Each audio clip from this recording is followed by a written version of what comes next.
광주를 바꾸는 젊은 리더 기호 4번 윤민호.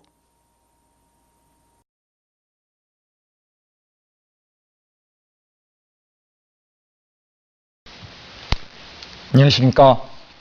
저는 통합진보당 기호 4번 윤민호입니다. 이명박 정부 4년이 흘렀습니다. 얼마나 힘드셨습니까? 많은 사람들이 4년이 아니라 40년처럼 느껴진다고들 이야기를 하십니다. 민주주의는 후퇴했고 경제는 파탄났고 남북관계는 악화일로를 치닫고 있습니다. 제발 정권 좀 바꿔라. 특권 정치, 부자 정치 좀 끝장내라. 이것이 민심이고 오늘날의 시대 정신입니다. 그럼 누가 민심을 받들고 시대 정신을 개척할 것인가? 안타깝게도 현재 광주 민주당으로는 어렵습니다. 30년 독점에서 자라난 무능과 구태, 오만이라는 독버섯이 너무 크게 자라났습니다. 여기 계신 민주당 임내연 후보는 이전 2차례 방송사 주최 토론에 참석조차 하지 않으셨습니다. 지금은 불법 선거운동 공방이 이어지고 있습니다.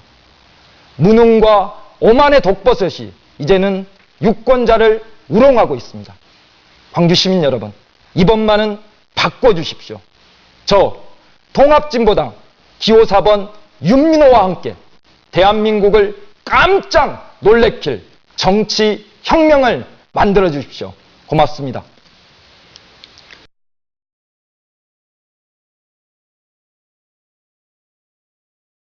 네.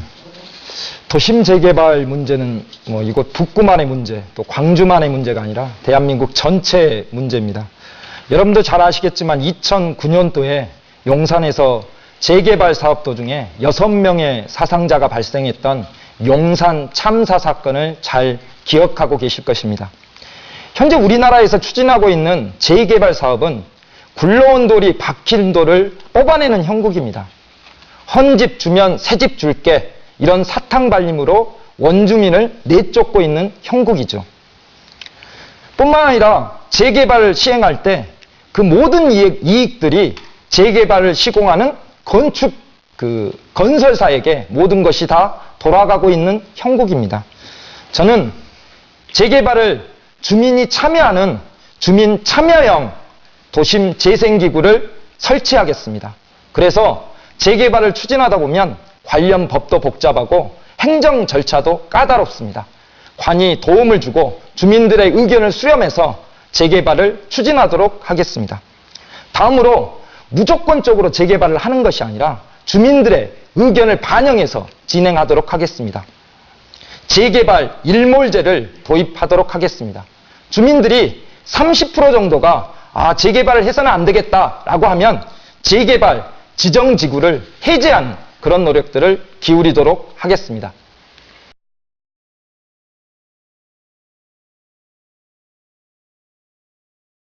저는 이제 문화라는 것을 너무 돈벌이의 수단으로만 사용하려고 하고 있는 게 저는 좀 약간 불만입니다. 그 용어 자체도 문화 산업, 이게 좀 그러거든요. 저는 문화라는 것은 그 동시대를 살아가고 있는 그 삶이다, 저는 이렇게 생각하고 있거든요. 그래서 문화를 발전시키기 위해서는 외형적으로 건물이라든지 이런 데 투자하는 게 아니라 저는 사람에게 투자해야 된다. 두 번째로는 컨텐츠에게 투자해야 된다, 이런 생각을 갖고 있습니다. 광주하면 누구나 다 예의양의 도시라고 이야기를 많이 합니다. 판소리 한가락 하지 못한 분들이 없는데요. 근데 보면 이분들이 거의 배고프게 다 살고 계시거든요. 저는 이제 이런 분들을 모아서 실제 이 중해공원 내에서 자유롭게 자기 창작 그 열정들을 불태울 수 있게끔 저는 이렇게 만들어 보고 싶습니다. 또 시민들이 찾아와서 그냥 지켜만 보고 가는 것들이 아니라 직접 그들이 체험할 수 있는 다양한 이런 공간들을 좀 마련해 보려고 그런 고민을 갖고 있습니다.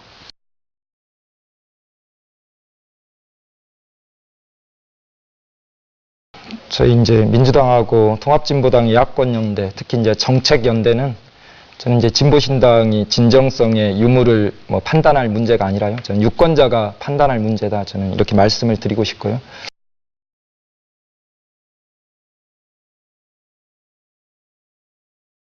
한미 FTA와 관련돼서 일단 반대를 해야지. 그러면 앞으로 어떻게 할지, 재협상을 할 건지 아니면 폐기를 할 건지, 저는 이렇게 그 해결점을 찾을 수 있다 이렇게 봅니다.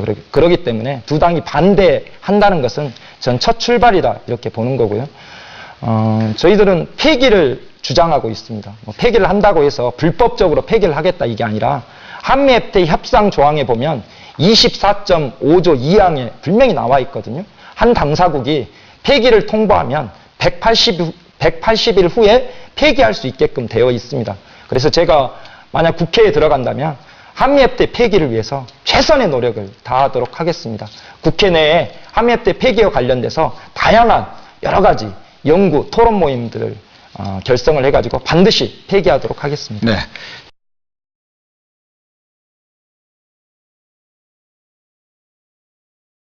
예, 저는 이제 북구의 그 교육희망 네트워크 북구준비위원회 공동대표를 맡으면서 오랜 기간 활동을 해왔습니다. 일단 학교 숲 조성 사업인데요. 저는 이게 삶으로만 이렇게 떨어져서 우리가 사고해서는 안 된다 이렇게 봅니다. 왜냐하면 결국에는 이게 진행이 되어지려고 하면 예산이 투여돼야 되거든요. 근데 교육 예산이 지금 현재 보면 교육청 따로, 그 다음에 시 따로, 구청 따로 이렇게 다 각기 다 찢어져 있습니다. 저는 시급히 이 예산을 효율적으로 통제하고 그 다음에 교육 개선을 할 수 있는 컨트롤 타워가 저는 반드시 필요하리라 저는 이렇게 생각하고 있습니다. 그래서 저는 교육복지지원센터를 통해 가지고 교육 환경을 개선하기 위한 컨트롤 타워의 그런 역할을 할 수 있는 기구를 설치하려고 하고 있습니다.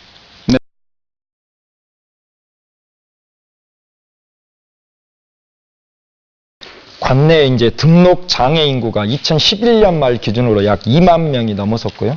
시설도 8개로 광주의 5개 구 중에 가장 많은데요.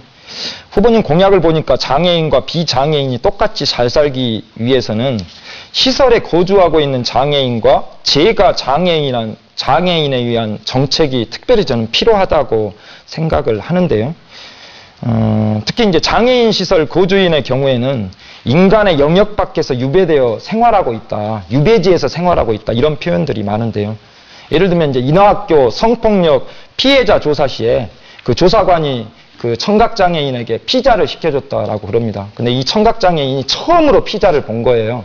그래서 이걸 어떻게 먹어야 할지 몰라가지고 손등에 놓고 냄새만 맡았다라고 하면서 눈물을 흘렸는데요. 이게 이제 대다수 장애인 현실이라고 보는데 시설 거주 장애인 자립생활 지원 해법하고 재가 장애인 복지 수준을 향상시킬 방법을 좀 구체적으로 말씀해 주시기 바랍니다. 네.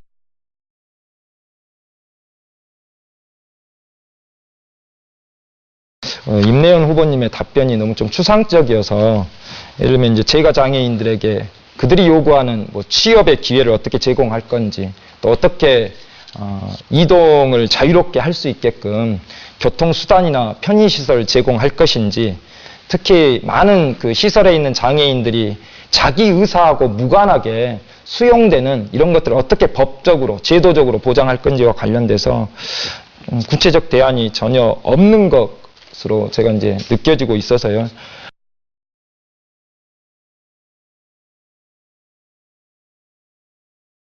우리나라가 자살공화국이라는 표현을 많이 씁니다. 인구 10만 명당 약 31명 정도가 자살을 하는데요. 특히 65세 이상 노령 인구를 보면은 인구 10만 명당 한 60, 70명 정도 되거든요. 이건 심각한 문제입니다. 특히 빈곤의 문제가, 노인분들의 빈곤의 문제가 큰 사회적 문제로 대두되고 있습니다. 제가 쭉 선거운동을 하면서 경로당을 쭉 순회해 봤거든요. 근데 모습이 다 똑같습니다. 한 자리에 모여서 화투라고 하죠. 이제 이러면서 소위를 하고 계셔요. 그래서 그분들이 많이 이야기하건데 좀 가까이 있는 곳에 복지센터를 좀 지어줬으면 좋겠다. 이런 말씀들을 많이 하시더라고요. 그래서 저도 정말 무척 공감을 많이 했습니다.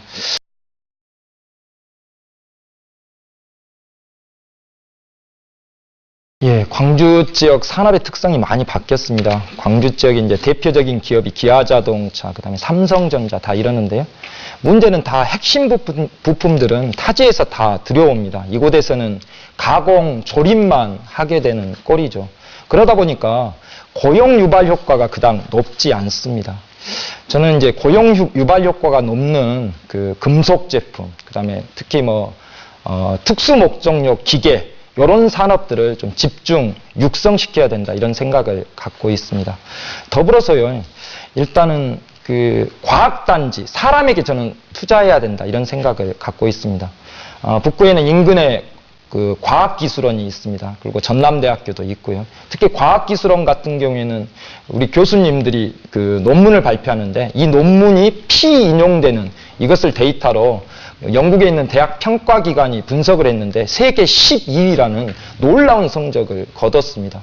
저는 그렇기 때문에 광주과학위원, 그 다음에 전남대학교 이렇게 해가지고 과학인재를 좀 육성할 수 있는 그런 인재의 요람, 벨트를 한번 만들어 보고 싶습니다. 그래서 이들의 힘을 이용해 가지고 차세대 산업이 융합 산업이 지금 등장을 하고 있습니다. 핸드폰과 자동차, 핸드폰과 가전제품 이런 융합 산업을 집중적으로 육성시켜 가지고 융합 산업의 메카 광주 북구가 될 수 있도록 노력하겠습니다.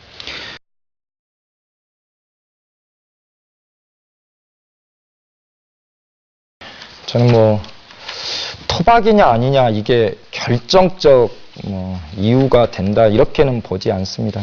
문제는 마음일 건데요.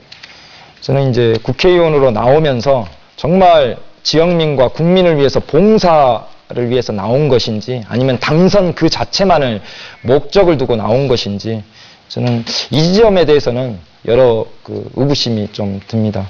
이 문제에 대해서는 어쨌든 유권자 분들이 저는 판단을 해 주시리라고 믿고요. 또 말씀하셨던 것처럼 TV 토론에 나오지 않는 문제와 관련해서는 저는 이것은 정말 유권자분들을 우롱하는 거다 저는 이렇게 생각하거든요. 임내연 후보님이 민주당 경선 때는 2번이나 토론회에 참석했단 말이죠.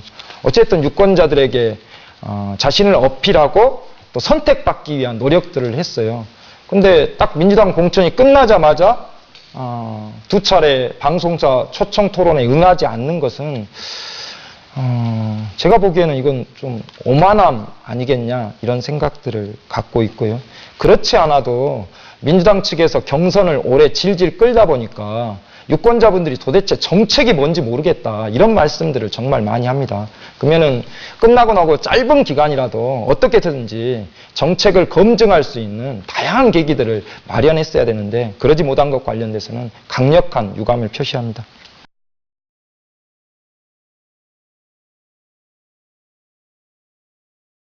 이제 토론에 나오지 않는 게 야권연대를 훼손할 소지가 있기 때문에 토론에 나오지 않았다 이렇게 말씀하시는데요. 광주에 8군데 선거구거든요. 다른 데 민주당 후보하고 통합진보당 후보가 같이 경쟁을 하고 있는 모든 데에서는 많게는 심지어는 6차례 이렇게 본선에서 지금 토론을 하고 있단 말이죠. 그러면은 거기에 나온 민주당 후보들은 다 야권연대를 훼손하려고 하는 그런 생각을 다 갖고 계신 것인지 저는 다시 여쭤보고 싶습니다. 저는 정치인이라면 저는 잘못할 수 있다 이렇게 생각합니다. 저는 잘못하면 깨끗이 사과해야지 막 주저리 변명하면 저는 오히려 더 유권자를 우롱하는 그런 모습이지 않겠냐 저는 이렇게 생각하고요. 제가 질문을 좀 드리고 싶은데 보니까 소통을 강조를 많이 하신 것 같아요. 근데 트위터를 보니까 딱 경선 끝나고 나서 트위터 글이 한 건도 없어요. 이걸 딱 보니까 작년에 서울시장 보궐선거에서 새누리당의 나경원 후보가 선거 딱 끝나자마자 트위터 문을 닫았거든요.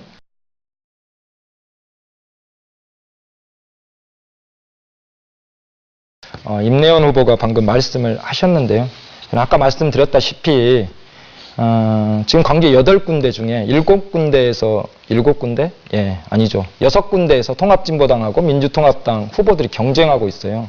나머지는 다 본선에 TV 토론회를 하고 있단 말이죠. 유권자분들이 후보의 변별력을 검증할 수 있는 유일한 통로가 TV 토론회입니다. 근데 여기에는 나오지 않는 것이 이게 야권연대 해서 그러니까 일부에서는 야권연대가 자리 나눠 묻기 아니냐, 묻지마 연대 아니냐. 저는 이런 공간에서 그게 아니다. 야권연대가 서로 경쟁하면서 시너지 효과, 정책을 통해서 시너지 효과를 발휘한다. 이렇게 국민들을 안심시키는 게 저는 필요할 것 같은데 이것에 대해서는 답변을 안 주신 것 같고요. 두 번째는 아까 말씀드렸지 않습니까? 김재현 후보의 트위터와 관련해서 저는 그 딱 보니까 경선 끝나고 나서 트위터 한 줄이 없어요. 한 줄이. 이건 작년에 그 나경원 새누리당 후보가 서울시장 경선 딱 끝나자마자 트위터 닫아갖고 네티즌 문매를 맞았지 않습니까? 이거하고 별반 차이가 없는 거 아니냐. 네.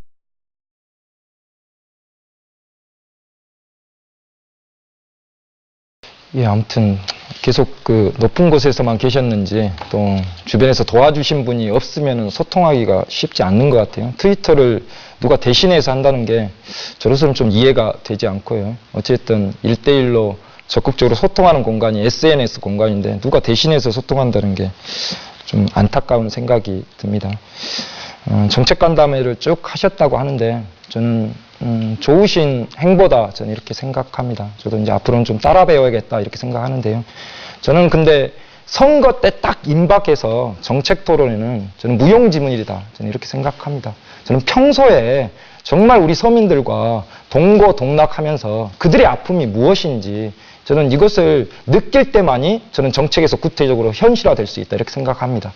예를 들면 최저임금, 노동자 평균임금의 50% 법제화 이거 누구나 다 이야기할 수 있습니다. 그런데 아시는지 모르겠지만 전대병원의 우리 청소노동자들이요. 최저임금도 안 되는 월 100만 원으로 많게는 3인 가구를 부양하고 살고 계십니다. 그래서 이분들 같은 경우에는 정신값도 아끼려고 추운 겨울에도 다 도시락을 싸우시거든요. 그래서 라면 국물에다 드셔요. 이런 분들과 함께 생활하고 경험하면서 그분들의 아픔을 가슴으로 이해할 때, 야, 이거 최저임금은 정말로 못해도 한 130만 원, 150만 원 정도는 되겠구나. 이게 저는 자연스럽게 나오는 것이다. 저는 이렇게 말씀을 대신하고 싶습니다.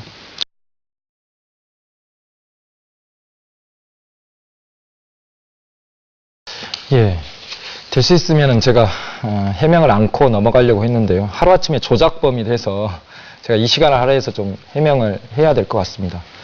선거를 준비하다 보면 각 선거 캠프에서 여론조사를 다 합니다. 여론조사를 하는데 각 후보가 중심입니다. 저는 그 여론조사에 진보신당의 안영동 후보까지 다 넣어서 했거든요. 다만 정당과 관련해서는 진보신당이 무의미하다 보니까 그냥 기타 정당으로 표시만 했을 뿐입니다. 이것은 우리 캠프의 선거 전략을 그 캠프에서 나름대로 그 전략에 맞게끔 그 여론조사 문구를 짰는데 이걸 가지고 조작이라고 이렇게 호도하는 게 정말 가슴이 너무 아픕니다.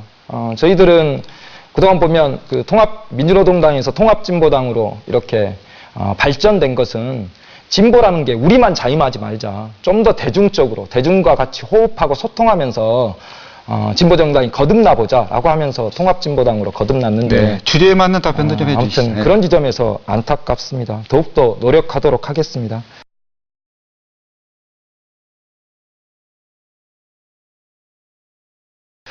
일단은 그 정당공천제 폐지와 관련해서 저는 이제 정당공천제 폐지하면 안 된다 이렇게 생각하고 있습니다. 저는 나서는 문제는 정당 자체에 문제가 있는 거지 이 제도 자체가 문제가 있는 것이 아니다 이렇게 생각합니다.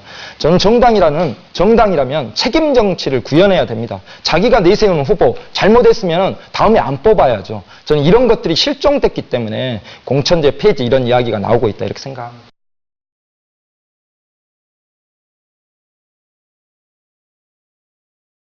북구주민 여러분, 정치인은 진정성이 생명이라고 생각합니다. 상위 1%의 특권층의 삶을 살다가 99%의 서민의 삶을 이해한다고 하는 것은 거짓말입니다. 저 기호 4번 통합진보당 윤민호는 최저임금 현실화 운동본부 공동대표를 역임했습니다. 반값 등록금 광주 운동본부 공동대표를 역임했습니다. 북구 매곡동 이마트 입점저지 시민대책위 공동대표를 지냈습니다. 북구 주민 여러분, 상전을 모시겠습니까? 일꾼을 뽑겠습니까? 이번만은 바꿔주십시오. 북구를 바꿀 젊은 리더, 저 통합진보당 기호 4번 윤민호와 함께 대한민국을 깜짝 놀래킬 정치혁명을 함께 만들어 갑시다. 고맙습니다.